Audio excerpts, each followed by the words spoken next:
नमस्कार, मैं हूँ दिव्या और आप देख रहे हैं educationbits.com। आज मैं अपने खास कार्यक्रम में आपसे मिलाने जा रही हूँ एक ऐसी शख्सियत से जिन्होंने अपनी 21 सालों की मेहनत से एजुकेशन सिस्टम को एक नए मुकाम पर पहुंचाया। जी हाँ, मैं बात कर रही हूँ डिंपल पुरी की, जो ग्रेटर नोएडा के जवाहरी लाल फाउंडेशन वर्ल्ड स्कूल में उप प्रधानाचार्य हैं।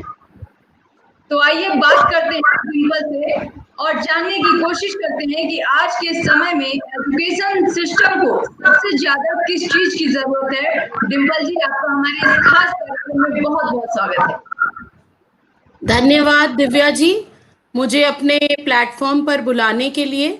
और ये मेरे लिए बहुत ही अच्छी अपॉर्चुनिटी है जिसमें मैं लाइव अपने दर्शकों से बात कर सकती हूँ और एजुकेशन की इम्पोर्टेंस जो आज 21वीं सेंचुरी में सतत विकास लक्ष्य के तहत बढ़ती जा रही है, मैं उसके लिए अपने विचार प्रस्तुत करना चाहूंगी। तो आपका फिर से मैं बहुत ज्यादा धन्यवाद करती हूँ मुझे यहाँ बुलाने के लिए। डिंपल जी, हमारा आपसे पहला प्रश्न ये है कि उत्तर प्रदेश का शिक्षा पर आधारित इकलौता मंच educationbits.com जिसके साथ आज आप जुड़ी हैं, आपको कैसा लग रहा है? मुझे बहुत ही अच्छा लग रहा है, क्योंकि अभी इस ऐसे प्लेटफॉर्म्स पर, क्योंकि आजकल जो ऑनलाइन टीचिंग लर्निंग एनवायरनमेंट है, तो ये चीजें हमारी जीवन शैली का पार्ट बन गई हैं, हिस्सा बन गई हैं। तो डेली हम लोग जैसे टीचर्स, हम लोग ऑनलाइन टीचिंग लर्निंग करते हैं, वेबिनार्स करते हैं। तो मैं कहूंगी कि मुझे एक तरफ से तो बहुत अच्छा लग रहा है, लेकिन दूसरी तरफ से मैं कहूंगी कि ये हमारी जीवन शैली का ऑलरेडी पार्ट बन गया है। तो ये जी, तो आज आपने मुझे बुलाया है, तो इसके लिए मैं मुझे बहुत ही अंदर से, जिसे कहते हैं, बहुत एक्साइटमेंट है। मैं बहुत ही उत्साहित और प्रोत्साहित महसूस कर रही हूँ। जी। डिंपल जी, कोरोना जैसे मुश्किल वक्त में पेरेंट्स की मांग है कि उनसे फीस न ली जाए, लेकिन अगर बच्चों से फीस नहीं ली जाएगी तो टीचर्स को सैलरी कैसे दी जाएगी? इस गंभीर मुद्दे पर आपके क्या सुझाव हैं? आपने बिल्कुल सही बोला, क्योंकि पेरेंट्स एक तरफ देखिए, इस केस में जो स्कूल लीडर है, स्कूल लीडर्स का रोल जो है बहुत ही बड़ा है, क्योंकि आपको ऑनलाइन टीचिंग लर्निंग एनवायरनमेंट और प्रोसेसेस को बहुत ही स्ट्रीमलाइन करना है। और इस समय जो स्कूल लीडर्स हैं वो बहुत ही जद्दोजहद हैं, क्योंकि ट्रेनिंग नहीं है, बहुत कॉन्क्रीट गाइडलाइंस नहीं है। तो हर स्कूल अपने तरीके और अपनी शैली से एक ऑनलाइन एनवायरनमेंट क्रिएट करने की कोशिश कर रहा है, जिससे पेरेंट्स को सेटिस्फाई करना एक आसान बात नहीं है। ये बहुत बड़ा चैलेंज के रूप में उभरा है, क्योंकि पेरेंट्स सोचते हैं कि हमें तो अपने बच्चे के साथ बैठना पड़ता है, टीचर का क्या रोल है, इंडिविजुअल अटेंशन नहीं मिल पा रही। लेकिन अगर दूसरी तरफ देखा जाए तो एज अ टीचर, एक टीचर जो ऑलमोस्ट 6 से 7 घंटे स्कूल में काम करती थी, एक अपने फिजिकल एनवायरनमेंट को क्रिएट करने के लिए, इनोवेटिव प्रैक्टिसेस को क्रिएट करने के लिए, लेकिन आज उसी टीचर को 12 से 14 घंटे अपनी क्लास को नवाचार देने के लिए बहुत ज्यादा मेहनत करनी पड़ रही है। तो एक शिक्षिका के तौर पर मेरी सहानुभूति बिल्कुल टीचर्स के साथ है, क्योंकि वो बहुत मेहनत कर रही हैं, अपनी क्लासेस को बहुत ही क्रिएटिव और कम्युनिकेटिव बना रही हैं। इसलिए मैं चाहती हूँ और मेरा सुझाव है कि पेरेंट कम्युनिटी भी टीचर्स को और स्कूल को पूरा सहयोग दे, ताकि ये जो अनप्रेसिडेंटेड टाइम्स है, मुश्किल की घड़ी है, हम टीचर्स, शिक्षक और अभिभावक साथ मिलकर इस घड़ी को बिताएं और टीचर्स का जो उनकी महीने की सैलरी है उसमें बिल्कुल भी कटौती ना की जाए, ताकि टीचर्स का मोटिवेशन निरंतर बढ़ता रहे। सीबीएसई ने आपको टीचर्स की अवार्ड लिस्ट में जगह दी है, कैसा महसूस कर रही हैं आप? बहुत ही अच्छा। हर भारत में हर शिक्षक और हर शिक्षिका के जो मन में एक हमेशा ही ख्वाब रहता है, एक ड्रीम है कि उसे सीबीएसई अवार्ड से सम्मानित किया जाए। तो आज मेरी 21 वर्षों की मेहनत सफल हुई है और मैं बहुत ही अपने आप को गौरवान्वित महसूस कर रही हूँ। और आज मैं ये महसूस कर रही हूँ कि जो मेरे पेरेंट्स ने, मेरे टीचर्स ने, मेरे स्टूडेंट्स ने, मेरे गुरुजनों ने मुझे इस काबिल बनाया, तो this is, I would say this is a lifetime achievement for me which I have achieved. Yeah. Dimple ji, बच्चों को शिक्षा के लिए किस प्रकार प्रोत्साहित किया जा सकता है? देखिए, आजकल 21वीं सेंचुरी है, तो अगर आप मेरे से पूछेंगी तो मैं एक विज्ञान की शिक्षिका हूँ और मैं एडमिनिस्ट्रेशन भी देखती हूँ, मैं उप प्रधानाचार्य हूँ। तो दरबारी लाल फाउंडेशन वर्ल्ड विद्यालय या जो पहले भी विद्यालय में मैंने काम किया है, मैं ज्ञान शोध की सोच द्वारा बच्चों में एक वैश्विक नागरिक बनने के लिए दृष्टिकोण पैदा करती हूँ और इसके लिए मैं बहुत ही दृढ़ संकल्प हूँ। मेरी जो कक्षागत गतिविधियां हैं उसमें मैं अंतः विषय परियोजना कार्य, flexible assessments, ICT tools use करती हूँ और ऐसे जो गतिविधियां हैं उसमें बच्चों में 21वीं सेंचुरी के स्किल्स आते हैं, जैसे रचनात्मकता, सहकार्यता, संवाद, समीक्षा। इसकी सोच बहुत ज्यादा प्रोत्साहित होती है, क्योंकि मेरा मानना है कि आजकल के जमाने में इस 21वीं सेंचुरी में एकेडमिक डिग्रीज इतनी मायने नहीं रखती जितना कि स्किल सेट मायने रखता है। तो मैं अपनी कक्षाओं में और मैं अपने स्कूल में और जहां भी मैं जाती हूँ, मैं 21वीं सेंचुरी की ब्रांड एम्बेसडर हूँ। मैं एक टीचर ट्रेनर हूँ और मैं अपने स्कूल में और बाहर के स्कूलों में मैं ब्रिटिश काउंसिल से जुड़ी हुई हूँ और इन्हीं सेंचुरी स्किल्स की मैं बहुत ज्यादा एडवोकेसी करती हूँ, क्योंकि जब हम वर्क फोर्स में जाते हैं तो जी, हमें पढ़ाई से भी ज्यादा स्किल सेट्स की जरूरत होती है। और आई थिंक आज हम दिव्या जी को देखते हुए ये बखूबी जान सकते हैं कि एक स्किल का होना कितना जरूरी है। आई थिंक दिव्या जी आप बहुत अच्छी उदाहरण है स्किल्स की। Thank you ma'am. Dimple ji, आजकल आप भी एक महिला हैं और आज के समय में महिलाओं के साथ जो अपराध हो रहे हैं, आप उन पर क्या कहना चाहेंगी? आखिर इसमें किसकी कमी है?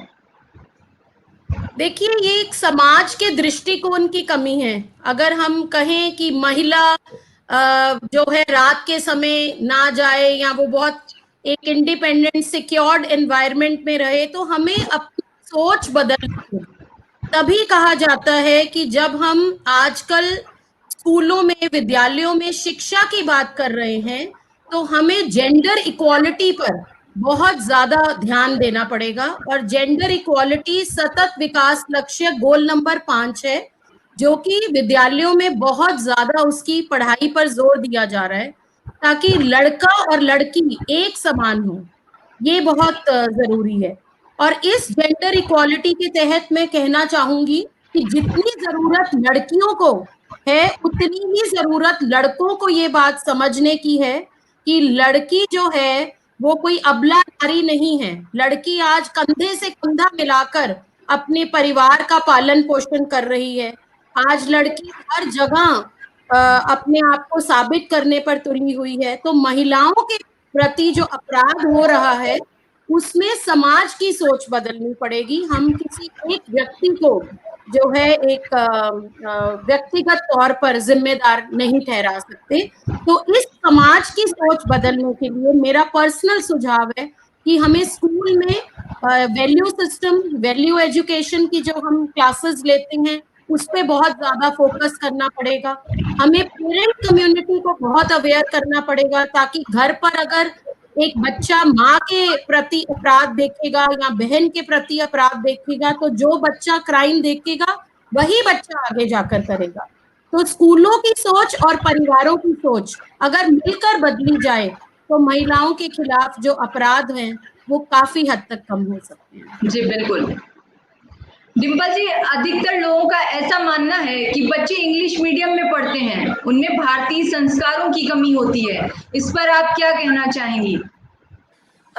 मैं इस बात पर बिल्कुल सहमत नहीं हूँ, क्योंकि देखिए, इंग्लिश एक यूनिवर्सल लैंग्वेज है। बिल्कुल बच्चों को इंग्लिश कि जो जानकारी है या बोलना है या अपने आप को एक इंटरनेशनल प्लेटफॉर्म पर रिप्रेजेंट करना है, मैं बिल्कुल सहमत हूँ।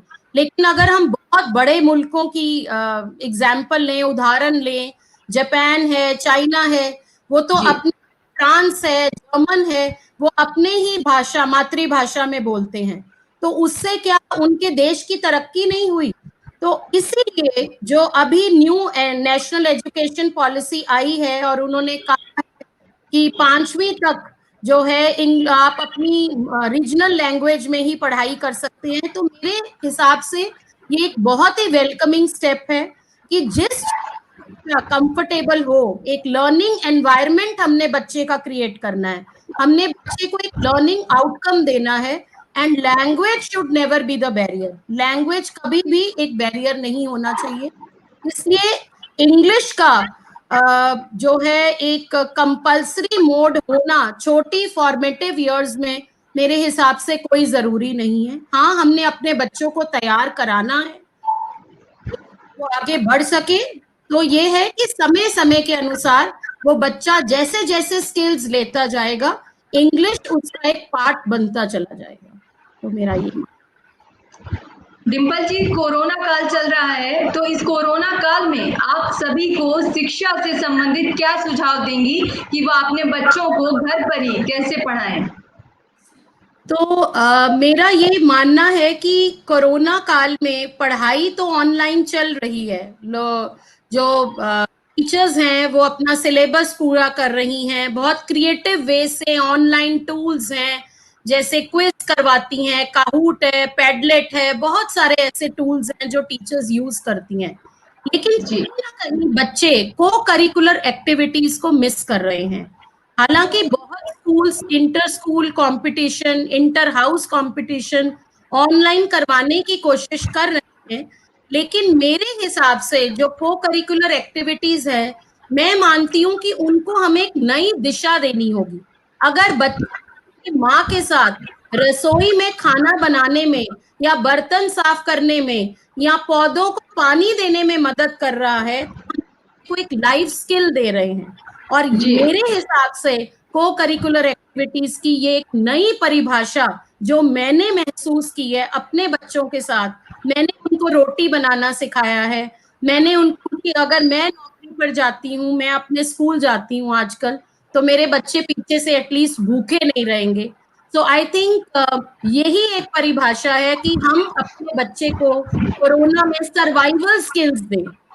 तो आप मेरी बात समझ रही हैं कि सर्वाइवल स्किल्स देना बहुत जरूरी है और लाइफ स्किल देना बहुत जरूरी है। हमें बच्चे को खाली पढ़ाई लिखाई नहीं देनी, हमें इनोवेटिव थिंकिंग, प्रॉब्लम सॉल्विंग, एक ऐसे भविष्य के लिए तैयारी करानी है जिसे आपने और मैंने अभी तक महसूस भी नहीं किया। हमें पता ही नहीं है कि कोरोना काल आगे चलकर हमें कहाँ लेकर जाएगा। तो मेरे हिसाब से हमें बच्चों को सर्वाइवल स्किल्स देना है। डिम्पल जी, आप एक विद्यालय की वाइस प्रिंसिपल हैं और इसके साथ साथ आप एक महिला भी हैं। आज के समय में अधिकतर लोग महिलाओं के कपड़ों पर तंज कसते हैं, तो जबकि हमारा देश स्वतंत्र है, तो इस पर आप क्या कहना चाहेंगी? देखिए, मैं आपको अपनी ही उदाहरण देना चाहूंगी। मैं एक वाइस प्रिंसिपल हूँ, तो देखिए, आपको अपने आप को एक अच्छे तरीके से प्रेजेंट करना चाहिए। हम ये नहीं कह रहे कि तंग कपड़े या छोटे कपड़े पहनकर आप अपने बाहर निकलिए या आप अपने वर्क प्लेस पर जाइए। अगर आप मुझसे पूछिए तो मैं जीन्स टॉप पहनकर भी अपने स्कूल जाती हूँ और सब लोग उस चीज को बहुत अप्रिशिएट करते हैं।